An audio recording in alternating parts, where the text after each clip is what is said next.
ये आप यहाँ 3 दिन से लगातार थाने आ रहे हैं। कल भी आपको देखा गया, परसों भी देखा गया, आज भी। क्या मामला है, क्यों परेशान हैं आप और कहाँ से हैं? जी मेरा नाम रजत है। हाँ।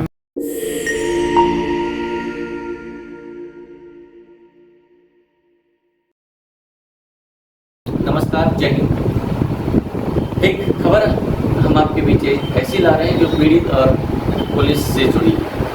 एक युवक जो बिजनौर का निवासी, बिजनौर का मूल निवासी है, पड़ोस का एक गांव है झलरी, और वर्तमान में उनका मालती नगर चीनी मिल के सामने जो कॉलोनी है मालती नगर, उसमें उनका घर है। लड़का एक जॉब करता है किसी मल्टीनेशनल कंपनी में।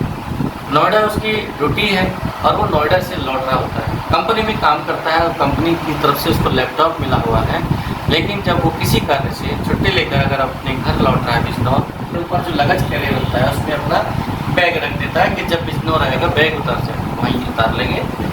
बिजनौर आने से पहले बैराज पार करके ही जैसी लगा कि बिजनौर आने वाला है और उसने अपना बैग उठाया तो पता चला कि बैग एक हल्का सा महसूस हुआ है, क्योंकि उसको पता था कि जब सामान रखा है उसमें कपड़े भी हैं, मोबाइल भी है, मोबाइल का चार्जर भी, लैपटॉप का चार्जर और भी उसकी ज़रूरत का सामान उस बैग में है। तो उसका एक निर्धारित वेट हो जाता है बैग का। तो जब उसने उठाया कि बैग तो हल्का सा महसूस हो रहा है, तो खोल के देखा तो लैपटॉप उसमें गायब था। यानी मेरठ से बिजनौर के बीच में ये उसका कहीं लैपटॉप बस में से, बैग में से चोरी हो गया। अब बात आती है कि ये समस्या लेके, ये शिकायत लेके जो युवक है ये थाने जाए, क्योंकि ये बिजनौर उतरना था, बिजनौर का ही रहने वाला, नोएडा से लौट रहा था। मेरठ से बस बदली इसने, मेरठ से जब बैठा तो तब उसमें लैपटॉप था, सब कुछ ठीक था, लेकिन मेरठ से बिजनौर के बीच में लैपटॉप कहीं चोरी हो गया, गायब हो गया। ये शिकायत दर्ज करने के लिए थाने जाता है। थाने में जो तहरीर वो देता है, तहरीर में एक पूरा हवाला देते हुए कि ऐसे ऐसे मामला था, मैं जॉब करता हूँ, वहाँ कंपनी में लैपटॉप मिला है, ये सीरीज नंबर है, ये पूरा कॉन्फ़िगरेशन देने के साथ पूरी डिटेल देकर उसमें लास्ट में लिखता है कि जो मेरा जो लैपटॉप ये बस में से चोरी हुआ है, इसकी FIR दर्ज करते हुए उचित कार्रवाई करने का कृपा करें। थाना प्रभारी के नाम ये एप्लीकेशन होती है, लेकिन जब थाने जाते हैं तो थाने में एप्लीकेशन में से चोरी शब्द हटवा दिया जाता है इंस्पेक्टर द्वारा या और लोग जो हैं उनके द्वारा, जो उनके अधीनस्थ पुलिसकर्मी हैं उनके द्वारा, और ये चोरी की तहरीर को गुमशुदगी में दर्ज करा दिया जाता है। आश्वासन दिया जाता है कि आपका काम अगर इस गुमशुदगी दर्ज कराने के बाद भी सॉल्यूशन नहीं हुआ तो फिर हम इसको FIR में कन्वर्ट कर देंगे, फिलहाल इससे काम चला लीजिए। क्योंकि अब ये कहना, ये सुनना, ये जो कराया गया है चोरी की घटना को गुमशुदगी में लिखवा के तहरीर दूसरी बदलवा के इसको दर्ज कराया गया है गुमशुदगी में, इसके पीछे एक बहुत बड़ा रीजन है। वो रीजन जो समझदार लोग हैं वो जानते हैं, और जो समझदार नहीं है उनको जान लेना चाहिए। थोड़ा सा हम प्रयास कर रहे हैं समझाने का। गुमशुदगी में और चोरी में अंतर ये है कि पहली बार जो घटना हुई है कि मेरठ से बिजनौर के बीच में चोरी है, तो इसका कोई भी जस्टिफिकेशन नहीं कर पाएगा। ये लैपटॉप मेरठ थाना क्षेत्र में चोरी हुआ है, रामराज में हुआ, बैसुमा में हुआ, मीरापुर में हुआ है या बिजनौर में हुआ। कई थाने बिजनौर इस रूट पे पड़ते हैं, कई थानों की सीमाएँ पड़ती हैं, मेरठ, मवाना, बैसुमा, रामराज, मीरापुर, बिजनौर, ये इतने थानों की सीमाएँ इस रूट पे पड़ती है मेरठ से बिजनौर। अब बिजनौर में जब वो जाते हैं FIR तो उनको बोल दिया जाता है इस युवक को कि भाई FIR तो ठीक नहीं करेंगे, लेकिन चलो जब आप आए पहली बार तो हमें दर्ज ही नहीं करना चाहिए, क्योंकि हमें तो हमारे क्षेत्र में तो हुआ ही नहीं, तुमने तो यहाँ देखा है। अब यही चीज़ उसको बताएगी कि तुम्हें मीरापुर या कहीं और कराना चाहिए, तो वही समस्या उसको आएगी कि ये कैसे तुम कह सकते हो कि मीरापुर में आपका लैपटॉप चोरी हुआ है। अगर मीरापुर में आपको पता लगा तो फिर आपको पता लगा है तो फिर आपको ये पता होना चाहिए किसने चुराया। तो कई वही सेम समस्या वहाँ भी खड़ी हो रही थी कि ये लैपटॉप अगर बिजनौर में की पुलिस दर्ज नहीं करी तो मीरापुर की पुलिस भी यही जवाब देगी कि आप कैसे जस्टिफाई करेंगे, कैसे प्रूव करेंगे कि हमारे थाने क्षेत्र में दर्ज हुआ है तो हम ये दर्ज करेंगे। ये जो मामला था चोरी का, इसको गुमशुदगी में दर्ज कर लिया। इसके बाद तो कह दिया गया अगर इससे हम बात नहीं बनी तो आपका FIR कन्वर्ट करके दे देंगे, आप अपनी जॉब जो भी समस्या है उसका सॉल्यूशन पहले गुमशुदगी पे कराने का प्रयास कीजिए। जब उसका सॉल्यूशन नहीं हुआ, कंपनी ने मना कर दिया कि भाई हमारा इस मामले का सॉल्यूशन हम तभी कर सकते हैं, तभी आपको दूसरा लैपटॉप दिया जा सकता है, तभी आपकी फिर से जॉब शुरू हो सकती है जो ब्लैक बीच में लग चुका है, जब तक आप हमें FIR करा के नहीं देंगे। तो इस युवा को, इस पीड़ित को FIR दर्ज कराने के लिए थाने में कितनी बार जाना पड़ा, जाने के बावजूद भी FIR दर्ज हुई है नहीं है, सुनिएगा इसी पीड़ित की जुबानी। ये आप यहाँ 3 दिन से लगातार थाने आ रहे हैं, कल भी आपको देखा गया, परसों भी देखा गया, आज भी। क्या मामला है, क्यों परेशान हैं आप और कहाँ से हैं? जी मेरा नाम रजत है, हाँ। बिजनौर का रहने वाला हूँ। हाँ। तो नोएडा गाजियाबाद में वहाँ में रहता हूँ। तो मैं 2 तारीख को सुबह बिजनौर आने के लिए निकला। मैं HCL टेक्नोलॉजी में काम करता हूँ। HCL technology? हाँ। फिर तो हुआ क्या कि मैं वहाँ से कहते हैं जहाँ मैं रहता हूँ गाजियाबाद में, तो वहाँ पे एक जगह है डासना। तो डासना से मैं यहाँ बिजनौर आने के लिए निकला। तो सुबह मैं गया, वहाँ पे मुझे बस मिली नहीं और एकदम से बारिश शुरू हो गई। तो मैंने हाथ दिया तो कोई कहते व्हीकल रुक नहीं रहा था। तो मुश्किल से एक ट्रक रुका। तो बारिश से बचने के लिए और मुझे बिजनौर आने के लिए मेरठ तक के लिए वहाँ से ट्रक मिला। ट्रक में सिर्फ एक ड्राइवर था, मैं था और मेरे बगल में मेरा बैग रखा था। वहाँ तक मैं आया, वहाँ तक कुछ नहीं था मेरे साथ, सब नॉर्मल चला। बैग में जो सामान था वो सामान वैसे ही था। उसके ट्रक से आप कहाँ उतरे? ट्रक से मैं मेरठ में उतरा। मेरठ के लगभग आउटर में उतरा। वहाँ से मुझे ई-रिक्शा मिला। ई-रिक्शा मुझे बस अड्डे लेके गया। हाँ। बस अड्डे पे मुझे बिजनौर की बस मिली। बिजनौर की बस में मैं चढ़ा। वहाँ पर मैंने फिर अपनी सीट पे बैठा, सीट के ऊपर बैग रखा, टिकट लिया और उसके बाद अपनी सीट पे बैठा रहा। फिर मैं वहाँ से कहते फिर बस चल पड़ी वहाँ से। फिर बस क्या है, वह मूसा रामराज मीरापुर होते हुए बिजनौर आ रही थी। जब बिजनौर पहुँचने ही वाले थे हम, बैराज का पुल पार हुआ, मैंने अपना बैग उठाया, सोचा अब आने वाला बिजनौर, अपना बैग नीचे अपने पास रख लूँ। बैग चेक करा तो उसमें लैपटॉप था नहीं। फिर मैं थाने आया, थाने में एप्लीकेशन दी।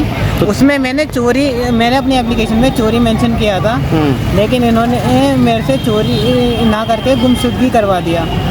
एप्लीकेशन को कटवा दिया? हाँ, कटवा के उन्होंने उसमें गुमशुदगी करवा दी। उसके बाद फिर क्या हुआ, उन्होंने गुमशुदगी दर्ज करी। उसके बाद मैंने ये डॉक्यूमेंट अपनी कंपनी में भेजे। मेरी कंपनी की पॉलिसी के बेस पे उन्हें FIR चाहिए, उन्हें गुमशुदगी नहीं चाहिए। तो ये जो आप बता रहे हैं कि तहरीर आपने दी थी चोरी की, कि मेरा ऐसे ऐसे बस में लैपटॉप चोरी हो गया और यहाँ काट के वो क्या कर दिया, गुमशुदगी कर दिया, कोई ऐसा पेपर या कोई तहरीर है पहली वाली आपकी? हाँ, मेरे पास दिखा सकते हैं?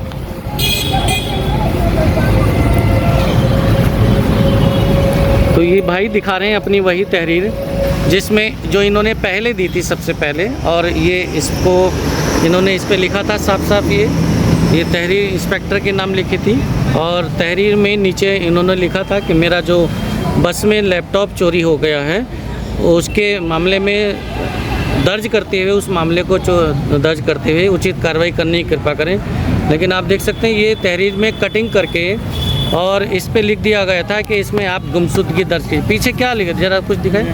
अच्छा, पीछे ये यहाँ कह रहे हैं कि यहाँ इंस्पेक्टर ने और जो लोग हैं थाने के, ये किसने किया, ये इंस्पेक्टर ने किया या किसी और ने किया? ये जो पीछे लिखा है ये वहाँ के कहते हैं SO ने बोला कि ऐसे करवा दो, तो उनके नीचे एक अच्छा किसी को बोल दिया था कि ऐसे बोल दिया कि ऐसे करवा तो जिन्होंने ये लिखा है ये वो दूसरे लोग हैं? हाँ, ये दूसरा। और ये आगे पीछे वाला किसने काटा? ये भी उसी ने एक काटा है जिसको बोला गया था। अच्छा, जिनको जो यहाँ पर पुलिसकर्मी तैनात है जिन्होंने ये दर्ज किया है इसे। हाँ। अच्छा, तो क्या उस समय आपको लग रहा था कि इस तरह से अगर दर्ज हो जाएगा तो आपका जो समस्या है वो हल हो जाएगी? हाँ, उस समय मुझे लग रहा था, क्योंकि मुझे पता नहीं था कि उन्हें कंपनी की FIR चाहिए कि वो ऐसे नॉर्मल कंप्लेंट पे कहते हैं आगे कार्रवाई कर लेगी। लेकिन जब बात हुई तो उन्होंने मना करा। उन्होंने बोला कि हमें FIR दर्ज होगी क्योंकि ये चोरी का मामला है। इस मामले में पुलिस जब FIR दर्ज नहीं कर रही थी तब हमने भी बात करने का प्रयास किया कि इंस्पेक्टर से जो थाना कोतवाली केस में FIR क्यों नहीं कर पा रहे हैं। तो उन्होंने सीधा यही बोल दिया कि गुमशुदगी का मामला है तो इसको हम चोरी में कैसे दर्ज कर लें, गुम हुआ है। अब सवाल रहता है कि आप CO से भी इस विषय में बात हुई, CO भी बोलते हैं कि ये मामला गुमशुदगी का है तो गुमशुदगी ही दर्ज हुई है, इससे ज़्यादा इसमें कुछ नहीं हो सकता।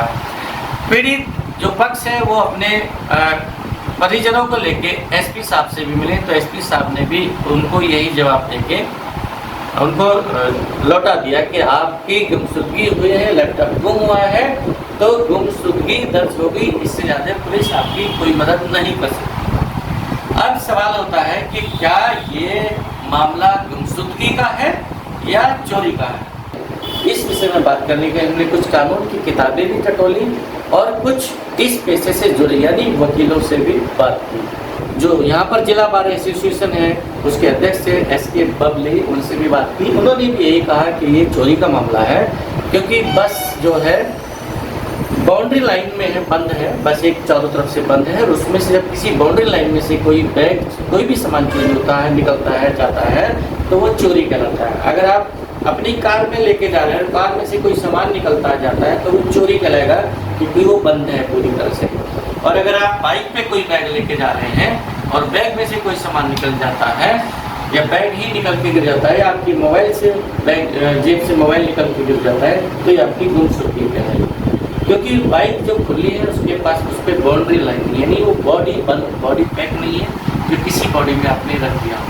अगर हाँ किसी बाइक की डिग्गी में आपने कोई सामान रखा है, उस डिग्गी का ताला तोड़ के या उस डिग्गी को किसी तरह से खोल के उसमें से सामान निकाला जाता है तो वो पैक है, बाउंड्री लाइन में बंद है, तब ये मामला चोरी का बनता है। ये कहना है एसके बबली, जो जिला बार एसोसिएशन के अध्यक्ष है, जब इस विषय पर हमने उनसे राय ली। कई बार आपने देखा होगा जब कोई भी व्यक्ति अपनी समस्या लेके थाने जाता है, अपनी तहरीर लेके जाता है, चाहे उसके साथ किसी प्रकार का झगड़ा हुआ है या किसी प्रकार की चोरी की घटना हुई या कुछ और भी मामला हुआ है, तो वो जो तहरीर लेके जाता है उस तहरीर में कई बार ऐसा देखने को मिलता है कि उस तहरीर को बार बार बदलवाया जाता है। पहली तहरीर को संशोधित कर दिया जाता है, काट के या फाड़ दिया जाता है, फिर दूसरी लिखवाते हैं, फिर फाड़ दिया जाता है, फिर तीसरी लिखवाते हैं। इस तरह से 2-2, 3-3, 4-4 बार तहरीर लिखवा कर पुलिस अपनी मौजूदगी में बोल बोल के लिखवा कर बता के समझा के लिखवा के उस मामले को दर्ज करती है अपने हिसाब से। तो इसका सीधा मतलब यही है कि शब्दों का खेल है। आप अपनी तहरीर में जिन शब्दों का इस्तेमाल कर रहे हैं, जो शब्द लिख रहे हैं, उसी शब्दों के हिसाब से मामला बनता है, उन्हीं शब्दों के हिसाब से धाराएं लगती हैं और उन्हीं धाराओं के आधार पर फिर कार्रवाई होती है। तो डिपेंड करता है कि आपके साथ जो घटना हुई है उसमें कितनी सत्यता है, कितनी सच्चाई है, तो आपको वास्तव में वही लिखना चाहिए जो आपके साथ हुआ है। इस खबर में बस इतना ही। अगली बार फिर आपके बीच हाजिर होंगे, तब तक बने रहिए हमारे साथ। जय हिंद।